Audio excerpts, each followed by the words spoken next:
is Johan. I'm part of the team that made the avionics system in Gripen E. If I sound like a salesman, I'm sorry. I'm just a damn proud engineer. Been working 7 years until we completed it in 39.8. After that, I headed the development of 39.9 and 10. And I can tell you a little secret. Don't tell anyone, right? Part of the team that I led for the avionics platform, I was the project manager, was located in Hyderabad. So part of the avionics platform work has been done by India. Nice, right? So, to start off, I mean, I have, 20 minutes to describe why this is a revolutionary avionics. And I'm not sure that you really know what avionics really is. So this is going to be very brief, and I'm going to try to make it understandable and relatable. And you can ask a lot of questions afterwards, I promise you. Usually I use 8 hours to describe this, but we'll try in 20. I will go through some of the challenges that we saw 10 years ago, not unique challenges in any way. I'm going to talk about why this is a revolution. Then I'm going to give you the shortest introduction to what it actually is possible, and then give you a taste of why it's relevant. Okay? But starting off, going through sort of the challenges that we identified. Complexity, pace, and safety. Words we all have heard, but what do they really mean? So complexity, that's one really difficult term to define. There's no true definition. So I'm giving you 2 examples so you can get a feeling of it instead. So this nice graph, yeah, it's some old American aircraft, but it's from an American university. That's why you will see the exact same graph if it's vehicles, cell phones, satellites, any embedded product. What you see is an exponential rate of the amount of code needed to solve the problem. And an exponential curve is a tricky thing for the mind. We are super keen on linear growth. We can understand that. But exponential growth, that's a disaster. So the amount of code is skyrocketing. Another way to look at complexity is this is roughly what was needed if you're going to create a web page back in 2005. You probably needed some sort of SQL, PHP knowledge. You probably needed to know HTML, a language. But you could do this yourself. I did it. You could sit at home doing it. It required one person. If you fast forward 10, 11 years, 2016, the picture looks like this. You can't read what it says in the boxes, but you can see a lot more boxes.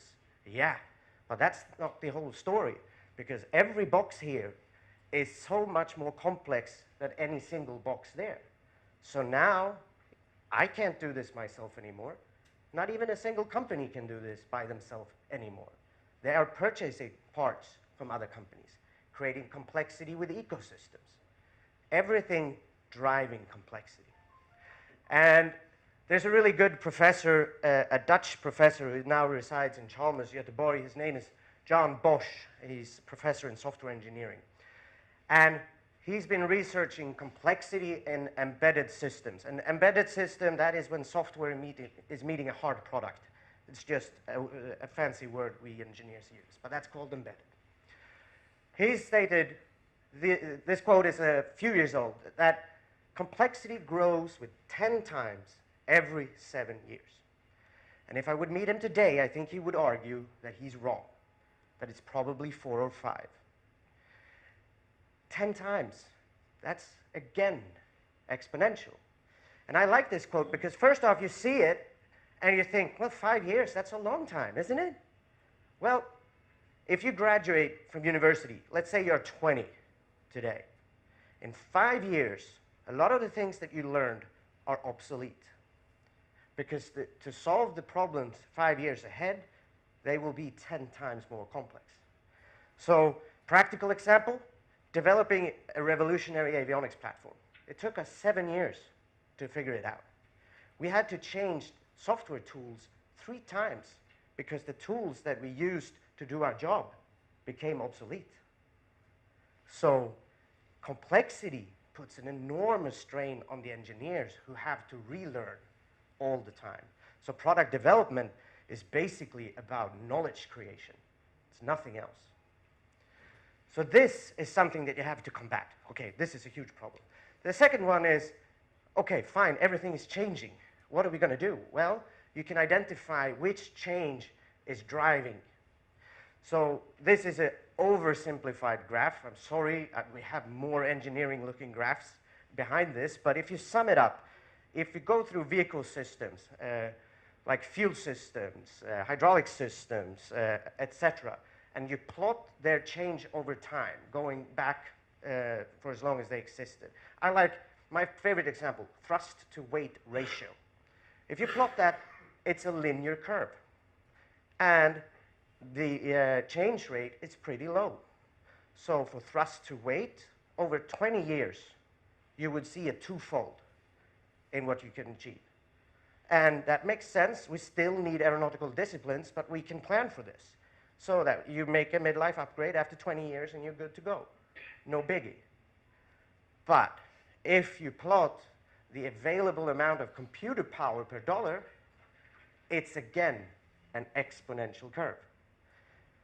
And the rate is actually so fast. So if the example with the thrust to weight ratio, in the same time span, the amount of computer power available would have changed 100 million times. How can we, what are we going to do? Well, we need to build a system that just acknowledges the fact that we have no clue what the future holds. And why is computer power important? Well, because it's still important to have a vessel to bring you to the fight, but it's the computer power and the software in it that's going to win the fight, and that's going to bring the pilot home. So it's tactical superiority. But listening to this, and I'm sure some of you are sort of thinking, wait a minute, Johan. So you're saying complexity is skyrocketing, and we need to take care of changing hardware. That doesn't sound like a unique problem, right? You all have a smartphone. They solved it. Both iPhone, Android, they solved it. Well, the reason why I love working in aeronautics, what makes this really interesting, is the third problem, safety. This makes this absolutely unique. And safety for me, the other side of that coin is security. But I like to talk about safety because that's more important to me personally, because that is bringing the guys and girls home safe. And safety in aeronautical industry is highly regulated. So it's demanded that you follow certain rules. And that is driving an enormous amount of cost. Enormous amount of cost. And just to give you a feeling of how strict the requirements are, so you sort of understand it. If you have the highest classification of software, it needs to be able to run 1,000 years, 24/7, 365 days a year. And over that period, you're allowed to expose yourself for one software error. And that error has to be mitigated. It has to be handled. And the beauty, or the tricky, or the worst part of this is the authorities don't accept statistical proof. It's a highly regulated process. You have to formally prove that you fulfill those requirements. This is what made it impossible to build an avionics system similar or even better than the iPhone. Impossible for anyone else than now us. That's why I'm so proud up here. Okay, so you understand, 3 problems. And if you're looking from sort of, this is a short avionics lesson that you're going to get. Most avionics systems built from the 60s, 70s, 80s, even 90s, and maybe even some poor chaps are still doing it, are federated system. And what a federated system is basically for every problem that you're trying to solve, you buy a new box and a new sensor. And you might tack on a new display. That's a federated system. So it's similar to pre-iPhone age. If I want to go out running, I'm the aircraft. I want to take time, I buy a clock. I want to know where I am, I buy a GPS, put it in my pocket. If I'm running with Stefan, I need something to do when I'm waiting for him at the top of the hill, so I'm buying a game, okay? So the beauty of a federated system, it's pretty easy to add new stuff. But what if I want to geotag my images that I'm taking? Who is responsible for that? Well, in a federated system, it's really hard to create synergy between multiple sensors. Because who's responsible? No one. So I usually, when I see other aircraft that I know are federated, and they say, we integrated an AESA radar. Yeah, you did. You bolted it to the airframe. You added a new screen. But can you overlay that together with the IR sensor? Probably not, because who's doing it? Right? Of course, SAAB is not the only one who saw that this is a problem. This has been solved already in Gripen C and Gripen A, actually. And for a lot of civilian aircrafts, that is to go integrated. That's simple. And start defining value through application. It's nothing revolutionary, right? So there are other aircrafts. I think it's a sad day for Airbus 380, but I think that's an aircraft that's doing this pretty good. This solves the problem of defining features that create value over sensors. But these systems don't solve the problem of changing hardware fast and dealing with the high safety requirements. So basically what you do is that you do it as a one-off. So think about it as you're buying your iPhone or Samsung or phone of choice, and you get 10 apps. But you want a new app. Then you have to send it back and wait 3 to 5 years. And then you can have your phone again. That's a typical integrated avionics system, pre-Gripen style. And for our sake of the argument, we thought it's also pretty restrictive. Why limit yourself to one phone? We want to be able to run our applications on any phone, metaphorically speaking. Because, I mean, think about it. If you're an engineer, let's say you're developing computer games. So you're developing games for a PC, and you want to introduce it on the PlayStation market. That creates a lot of stress for the engineers because it's not the same. So what happens? It drives complexity. And I just said before, complexity is really dangerous, right? And in our world, it can be advanced simulators, it can be rig installments that are running overnight, it can be the desktop computer of my colleagues, because at SAAB, all colleagues have their own desktop simulation of the aircraft that they can fly, and it can be the actual aircraft itself.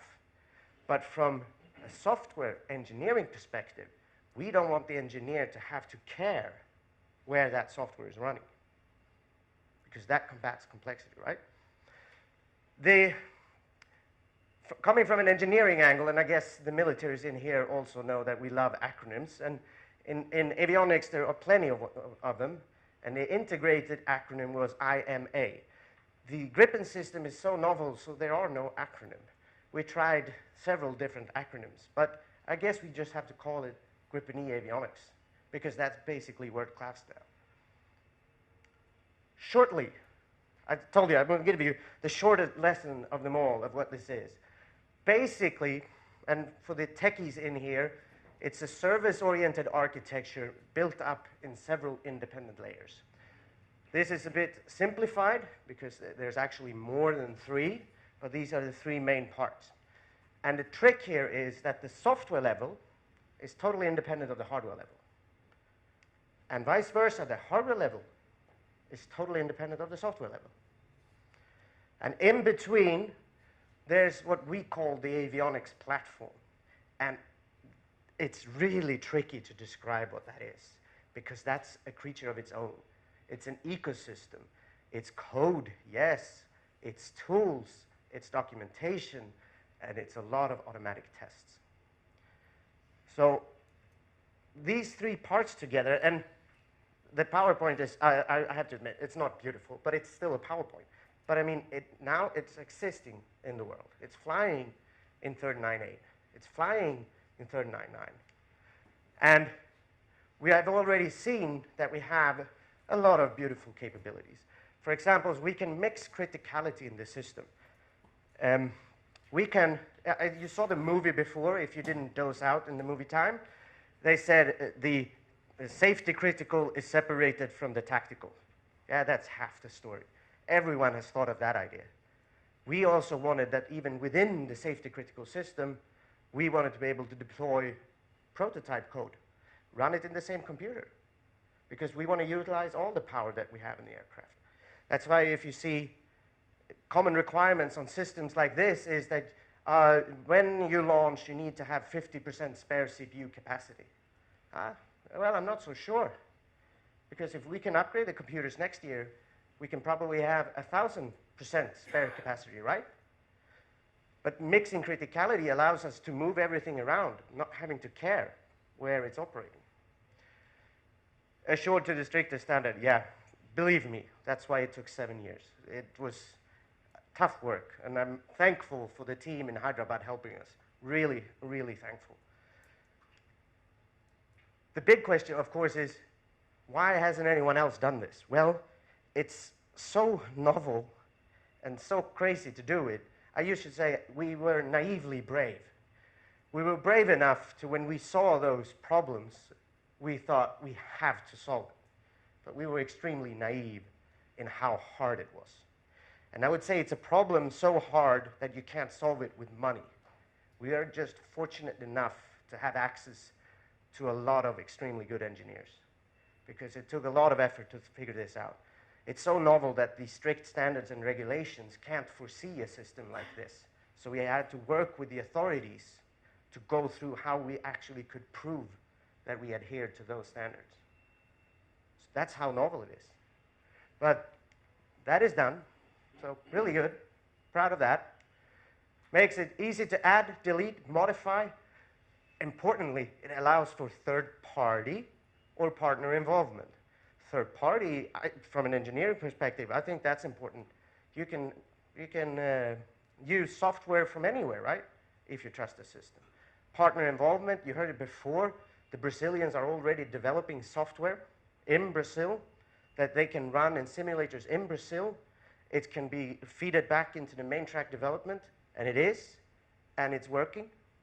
And if you don't have this capability, you can't say that you actually can give a partner the full set. It's impossible. Usually, if you would get anything, you would get to do a new box, a new piece of thing to put in your pocket, out running, right? Easy to upgrade computers. And to give you some examples, because it sounds like all talk and no action, right? And 39.8 flew 15th of June, 2017. 39.9, second test aircraft, flew 26th of November last year. So roughly 13 months of development time in between that we had, if you take out the vacation. Thank God we had vacation. In that time, we changed all computers. All computers between 39.8 and 39.9 are upgraded. We changed 200 software components. 70 of those software components are certified to the highest level. And we did a lot of other things. The software department was not driving the lead time. To change a computer, which typically is calculated in years, we did it in days. So we got the new computer, hooked it up in our system rig, booted up the system, working exactly like before, just a lot more computer power. Exactly what we wanted, right? Coding tactical features in the morning and fly in the afternoon. It sounds like a vision. Yes, it was a vision when we started the project. We always said, this is what we should achieve. This has to be possible. And we have achieved that, but in the process of achieving that, we also achieved that we had one error that we fixed on our first test aircraft, a minor one, in a critical software component. Usually, that could take at least months. We completed that turnaround time in less than 5 days, because the way the system is structured now makes the affected software components much smaller. And finally, as a good example, I know that if you're, at least if I'm going to conferences, everybody's talking about AI, deep learning. But if you don't trust the separation of concerns in your system, would you really, really want to build in a deep learning algorithm in a fighter jet? I'm not sure. So to sum up, and this is the marketing slide though, but I'm the engineer. The product design is unique. It truly is unique. You can go out in the world and ask around. And if you find something, call me, because you can call me anyway, because you're not going to find anything. But the ability for partners and customer to design and develop, that's unique. You can't do this in another system. Not possible. Rapidly introduce new technologies. And we had a squabble. Why is it technologies and not features or sensors? Well, because I know that I don't know what will happen in 3 or 5 years. But I know that we have to be able to cope with it all. So we can rapidly introduce that, whether it's a new sensor, whether it's creating synergy in software. Continuous national tactical and combat performance development, yes.